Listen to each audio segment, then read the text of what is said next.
We've been married for 17 years, with no children together. She was previously married and has two daughters from that marriage, whom I helped raise. They're now 28 and 23. My wife and I only had minor arguments and issues, and I always believed we had complete trust. We could discuss anything: work, intimacy, our feelings.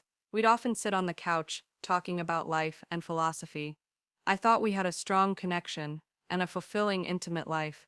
We're both in good shape and live a healthy lifestyle. I work in the medical field and have been taking on a lot of overtime for the past 5 months. She works in legal consulting and has been working from home for the same period. Yesterday evening, I changed the filter in our Dyson fan in the bedroom. I asked for my wife's phone to update the app and set a reminder for the next filter change since my phone was charging in another room. I noticed she had set a pattern lock on her phone and was about to ask why, but while looking for the app, a Snapchat notification popped up. My stomach dropped when I saw the brief message, "I'll bring that toy." I read those words, and my mind just shut down. My wife asked what was wrong after I sat staring at the fan for probably a few minutes. Every quarter, my wife has mandatory business trips to another state for 5 days. I immediately realized the message was about her upcoming trip on Monday. I snapped out of it and said, "Just checking the IP and router info. The fan works through the app." I urgently took a week off work. My boss, an amazing woman, understood when I explained that my wife might be cheating and that I didn't know what to do. She gave me the time off. Last night, my wife logged into Facebook from our home laptop. I stayed up all night reading her messages. She went to the office, and I confirmed her Google location history and Find My Phone were active. Now every time she moves, I'm convinced she's cheating. I can't even look at myself in the mirror.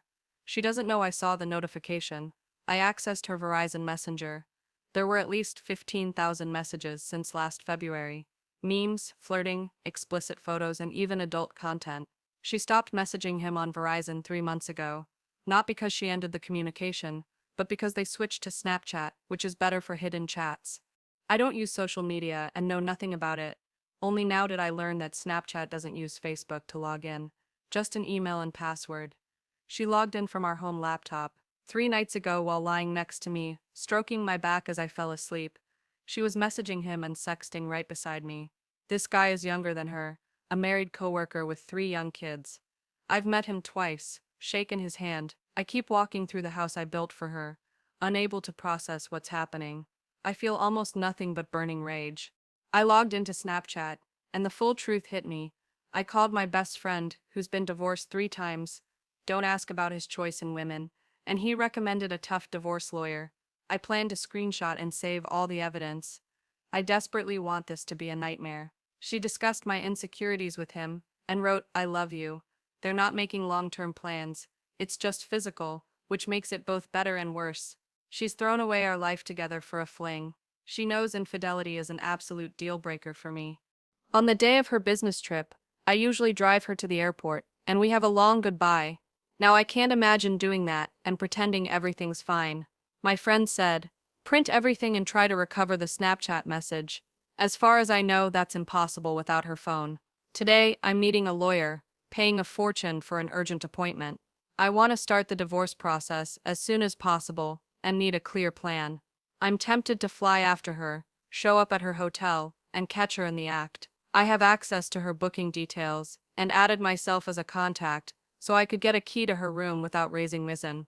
I'd log into her messengers once I'm in the city and monitor in real time. If I can prepare the documents, I'd hand them to her right there. Either way, I'd leave a printout of 600 pages. The wife of her lover accepted my friend request.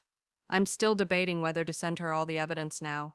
I'm boiling with anger and don't want to lose any advantage. I'll fly after my wife Monday afternoon, log into her messenger upon arrival, get the room key, leave a folder with evidence and my wedding ring, then sit in the hotel bar and watch my phone blow up. After that, I'll call the guy, tell him to bring my wife to the lobby, and inform him a similar folder is already mailed to his wife. But the more I think about it, the more I realize this is petty and pathetic. I want to scream and break everything, but I'm powerless. This morning, I could only manage a peck on her cheek, as a goodbye. I can't look her in the eyes. I need to survive until Monday. My question is my hateful, vengeful plan worth it? Right now, I just want to hurt her, to break her emotionally. I feel empty and humiliated. I won't accept any apologies. This is unforgivable. Infidelity is a series of choices, and she could have stopped at any point before it went too far. Should I confront her tonight or catch her in the act? P.S. I found that special toy. They have a whole box of stuff, but this was already in her carry-on. It's a remote-controlled toy. Looks expensive. In an hour and a half, I'm meeting with the lawyer. Update 1. I met with the lawyer, who's not only a professional but surprisingly empathetic. She told me straight, my job is to protect you in this fight for your future, and your job is to be honest with me and not make my work harder. I went to a print shop and printed all the files $544 for color because I wanted the photos clear. Big shout out to Chris at the print shop, who didn't make a scene when explicit photos came out of the printer. He asked why I was doing this, I told him, and he was shocked but just shook my hand and said, I'm sorry. I got home, collapsed into bed, and slept for 3 hours. By 7:30 p.m., my wife was back, as usual. The lawyer said to forget the dramatic hotel bar scene, because it'd look idiotic. Sorry to those expecting a movie showdown, she's right. Divorces are either contested or uncontested. I need to tell my wife I have a lawyer, and she either fights it or we go to mediation and sign the papers. 2 hours ago, she came home. I asked if there was anything she wanted to talk about. No, she said, then asked what was bothering me. I wanted to cry, but I'd already cried myself out. Just curious, I said. Why is there a remote-controlled toy in your luggage? I've never seen such panic on her face. She went pale, started breathing fast, and was sweating. Why is it there? Who else knows the control code? She stammered, mumbled, then broke down crying. When I pulled out 3 folders with their messages, I asked, think the guy's wife has the code too? She begged to explain. You have 5 minutes, I said, repeating what the lawyer told me. Then added, pack your things and leave. She screamed that it's her house too.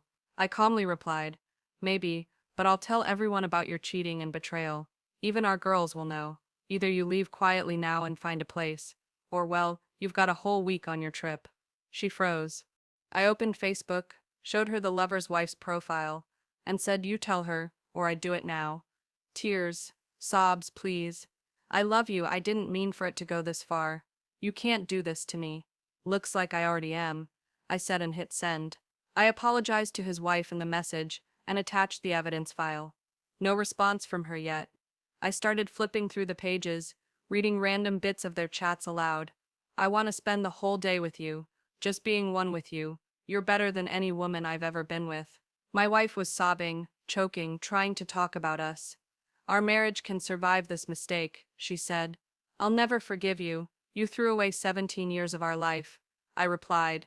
I'm still considering tanking her career by telling HR everything. I want to tell everyone the truth. I have a therapist appointment on Tuesday. Right now, I feel a strange relief, almost euphoria, but I'm also shaking. It's awful. The house is silent except for her sniffles. I told her, don't come back after your trip. I'm sending messages to all our friends, so everyone knows about her betrayal. I'm waiting until morning to call the girls. I raised them since they were 11 and 6. I don't know how to tell them their mom's a cheater, or how to cope.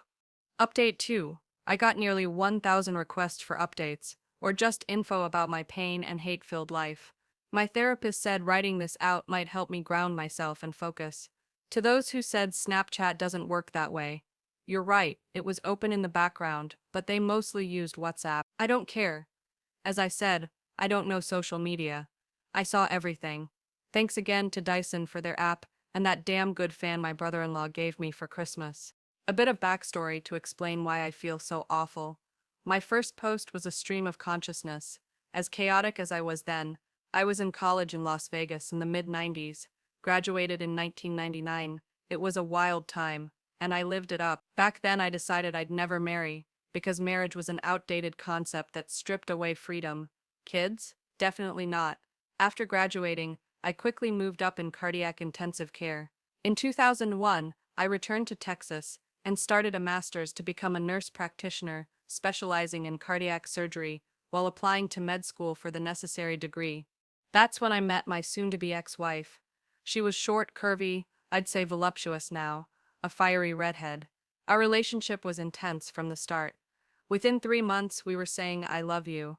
She was a single mom of 2, and I, as a reminder, wanted to stay child-free. She'd been divorced for about 2 years, and had just ended another relationship with her ex when we met. We dated for about 2 years, and she slowly introduced me to her daughters, who were 11 and 6 at the time. One evening, she sat me down for a serious but calm talk about where we stood. She laid it out: either I was ready to marry her, or we'd part ways. I was still against marriage, and she respected that, but gave me time to think about what I wanted. She was right. We'd been living together for 8 months, were each other's emergency contacts, and only needed to add each other to insurance. It was an honest conversation, and we decided to keep going, but I had to make a final decision. 2 weeks later, I got accepted to a med school 2 hours from home. I was thrilled and crushed at the same time. I turned 26 and was on the verge of achieving a big goal, but I realized I'd barely see her and the girls. Doubts overwhelmed me. Med school, residency, and internship would take about 7 years total. During that time, I wouldn't be able to earn money or maintain the lifestyle we were used to. Weighing the student loans, debt, and the risk of losing her, I gave it up and focused solely on my master's program. We got married in July 2003, a small ceremony with just family and close friends. My parents adored the girls, but were always reserved toward my wife. On Monday, when I told them she cheated and the girls might no longer be part of their lives, they said they always thought she was damaged goods, because she'd been married before, and forced me to marry her. It stung, but in some ways they weren't wrong. After finishing my master's, I didn't want to be a manager or administrator. I preferred working with patients. The hospital where I worked offered certification in ECMO and a perfusionist license through a competitive process, and I made the cut. For the last 11 years, I've been doing ECMO and everything related to it. I loved the work, though it was tough and painful at times. About 5 years ago, my wife decided shift work as a nurse was wearing her out. She wanted something calmer, with a 9 to 5 schedule, no patients, and less stress. Through a friend, she got a job at a legal firm, handling medico-legal cases, processing medical records, and preparing them for court. That was our life. On Saturday morning, the second day after the truth came out, I'd barely slept. Dark, anxious thoughts about the future plagued me, and they still do. I imagined violent scenes. Her lover, myself. While making breakfast, she walked in, sleepy with puffy eyes, and asked if I'd make her some too. I silently dumped the food in the trash right in front of her, then cranked up the record player with music from my youth, loud enough to drown out any chance of talking. Yeah, childish, I know. Later, I started rereading their messages in chronological order. Don't recommend it to anyone. At lunch, she approached again, this time with attitude, asking why I told her lover's wife. I stared at her, baffled by the stupidity of the question, and said at least now his wife has a chance to make an informed decision about her future. Unlike me, I think my message landed. Her lover's apparently in deep trouble at home now. She sat on the couch, crying hysterically. I told her I didn't have time for tears. I had things to sort out. Quietly, without her usual bravado. She asked what else I was going to do. I replied, ruin your life, 'cause you the same pain you caused me. I added that if she had even a shred of respect or love left, she'd unlock her phone and show me everything herself.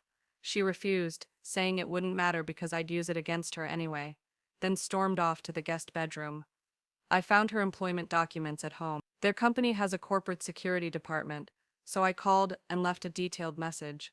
I reported that she and her lover discussed confidential client information over unsecured messengers, that she was his direct supervisor on 2 projects during their explicit chats, and that they used company phones for exchanging explicit photos, videos, and messages, a clear violation of company policy. My whole life, I thought I was calm and rational, but that part of me is broken. I don't understand where this rage is coming from, and it scares me. What if it doesn't stop? I know that to move past this pain, I'll eventually have to accept her apologies and forgive her, but I'm not sure I'm capable of that. It terrifies me that evening, I kept notifying family and friends about her infidelity like a madman. I called a doctor friend to check me out and run STI tests. He asked questions and I answered. Around 8:00 a.m. on Sunday, the third day after everything, I decided to visit the girls. They live about 3 hours away, the younger one's still in college. Since this started, I've had mixed feelings about them. Our relationship was always respectful and friendly, but not quite fatherly, especially with the older one. We got along, but there was always this "you're not my dad" vibe.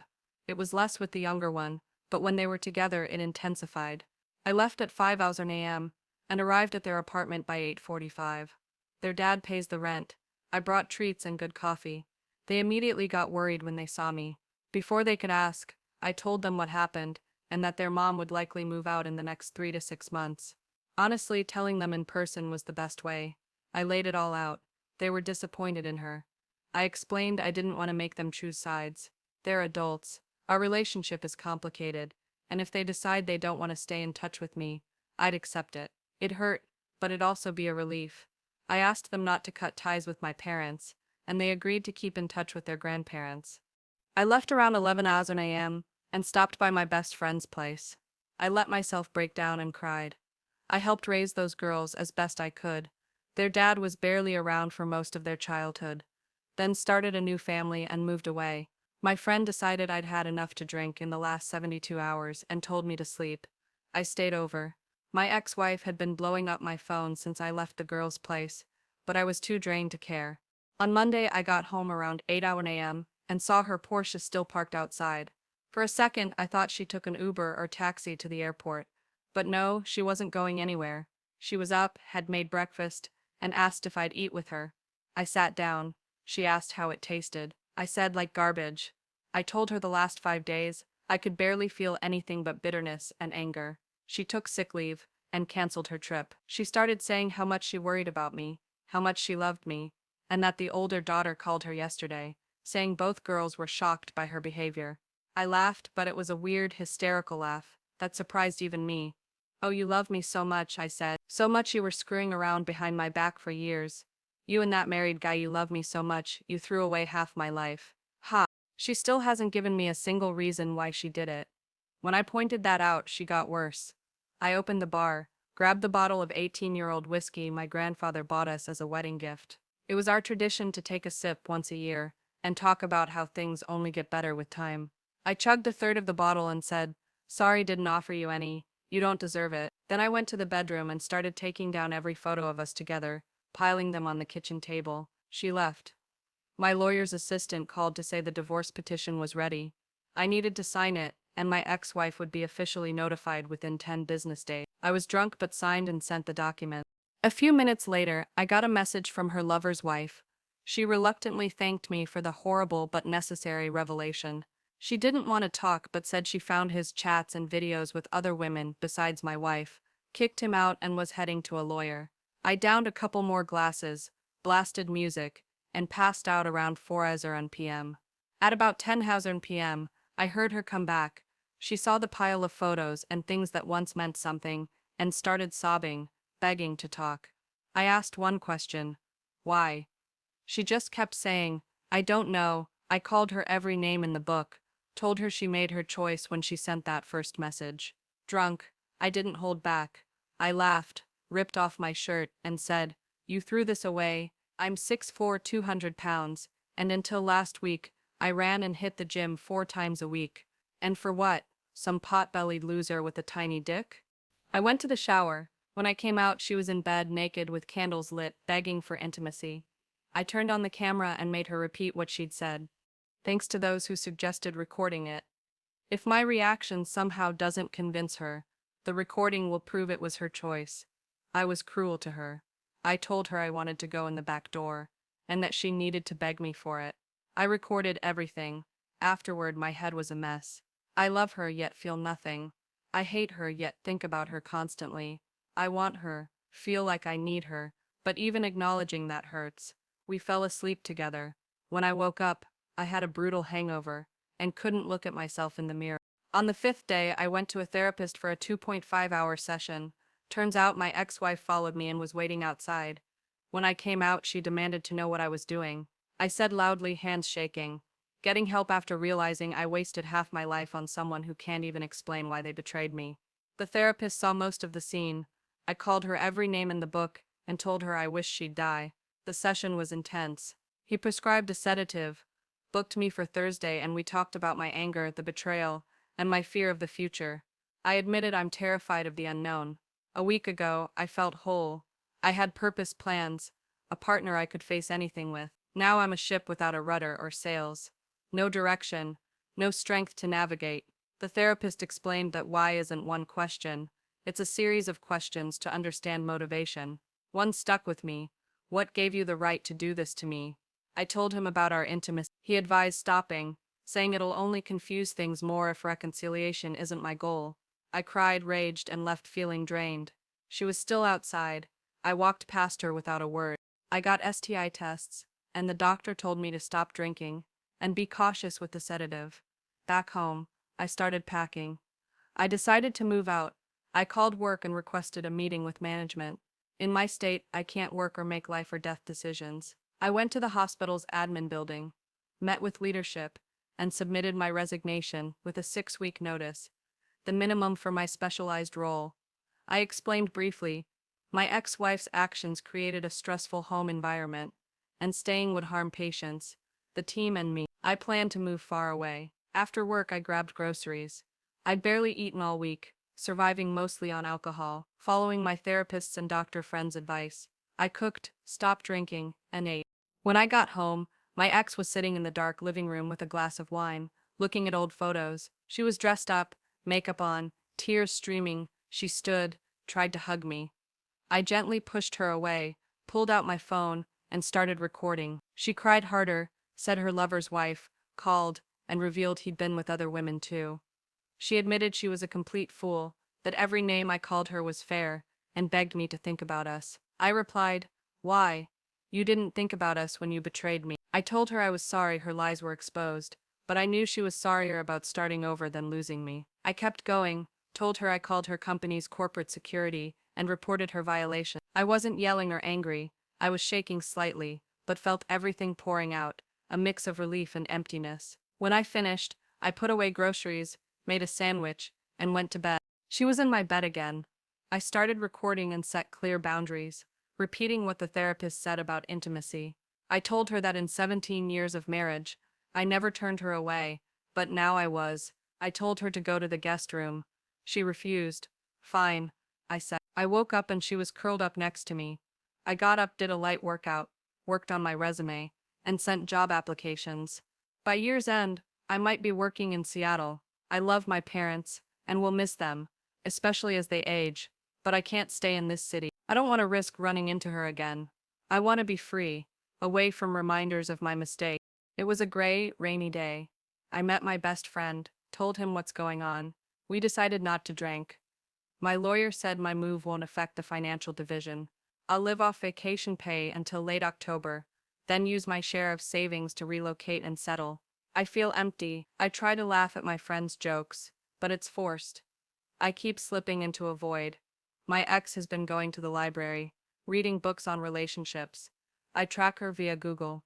She got a call from work. I overheard part of it. She has a meeting tomorrow. Every night she's in my bed. I'm confused. I want to feel something, but all I feel is hatred and contempt.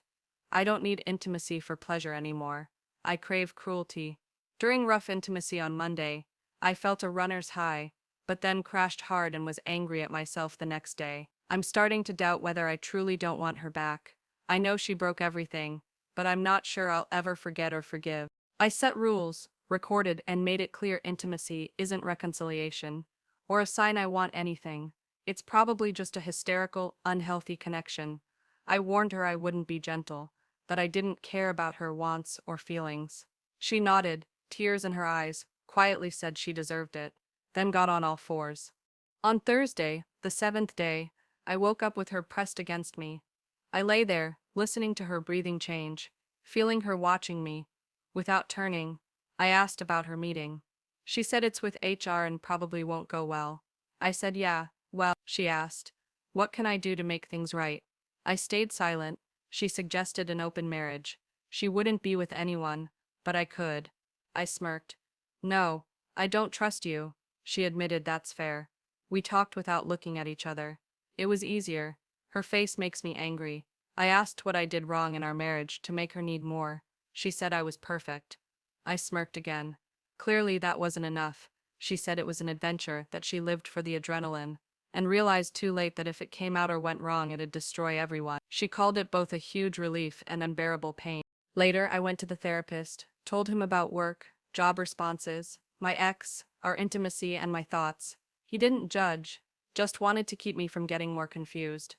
The session lasted nearly 2 hours, and that strange calm hit again, like nothing matters. When I got home, my ex was in the living room. She'd been fired for violating client data protocols and information security policies. I said, well, sorry, I worked out, made a proper dinner. She sat next to me. We ate in silence, then she said her lover got fired too. I said, good. She said she hadn't talked to him in 5 days. I asked, why? You're both free now. Run to your love, do whatever. She said the only one she needs is me. I replied, no, you had all of me and it wasn't enough.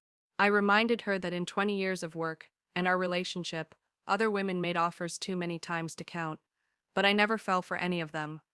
Now I'm filled with bitterness over all the compromises I made. She asked, what compromises? I told her I wanted to go to med school, but chose marriage for stability. I didn't want kids but accepted her daughters because they were part of her. I sacrificed everything for us, but clearly I was wrong. If I could go back, I'd tell 26-year-old me to stay far away from her. She asked again what she could do to fix us. I said I'll never compromise for you again, which means we'll never have a normal relationship. I told her I'd never love her again. At best, she could be a toy for intimacy, but in every other way, she's gone from my thoughts and plans. A week ago, she was the first person I thought of in the morning, and the last before bed. Now even thinking about her hurts. I'm leaving. This situation keeps pulling me back into the pain I want to escape. I'm confused, unsure if I'll ever be certain about anything regarding her. I have 2 therapy sessions a week, for the next 4 weeks. 5 weeks have passed, and there have been many revelations. I moved out about 3 days after my last update. My ex keeps texting, leaving notes on my apartment door and car. I told my lawyer, and she suggested sending a formal cease and desist letter. I'm considering it. My therapist praised my progress, confident I'll overcome the initial anger, despair, and depression. I agree. My ex and I were intimate one last time before I left. I made it clear it meant nothing, and wouldn't change my decision. She said she understood, but her constant attempts to contact me make me doubt she got the divorce petition notice. The first divorce hearing might not be until January. If she keeps her word, it'll be quick. If she fights, that's her choice. About a week after her firing, she landed another job. Same old story, just know the right people. I'm okay. I've accepted her worthlessness as a person and a wife. I told her I'll never forgive her. I've just accepted it, happened, and moved on. 2 unexpected events occurred in the last 3 weeks. The girls visited me. I immediately said if their mom put them up to it, they could leave. The older one, who'd always held a grudge against me, spoke up. They'd talked to their mom about her disgusting affair and our relationship. The older one apologized. Her assumptions about me were wrong. When I first met the girls, their mom and I had been dating for 4 months, but she was still in a relationship with her ex. She was also seeing another guy on and off. The girls didn't know their mom's first husband, who cheated on her. She forgave him and tried to save the marriage for a year before cheating herself with that other guy. The girls thought I was that guy their whole lives. Their dad spent years telling them how awful their mom was for cheating, never mentioning he betrayed her for. The older one apologized for years of negativity. It was another stark example of how infidelity and lies destroy families. The second surprise, a colleague I've worked with for years, from another department, heard about my divorce and the gossip. I decided to stay at the hospital as a temp, picking up shifts as needed. After a few attempts to ask me out for drinks, I told her, I'm leaving soon anyway, and I'm not interested in relationships.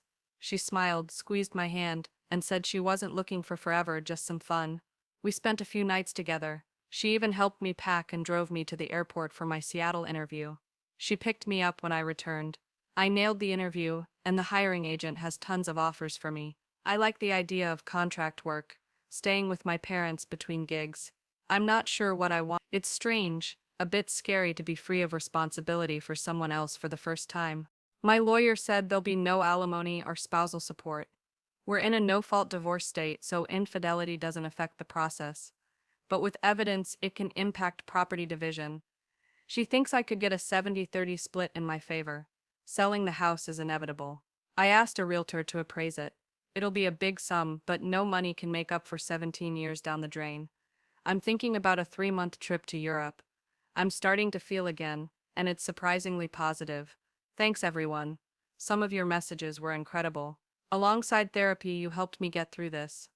This is my last update. I hope I never have to write here again.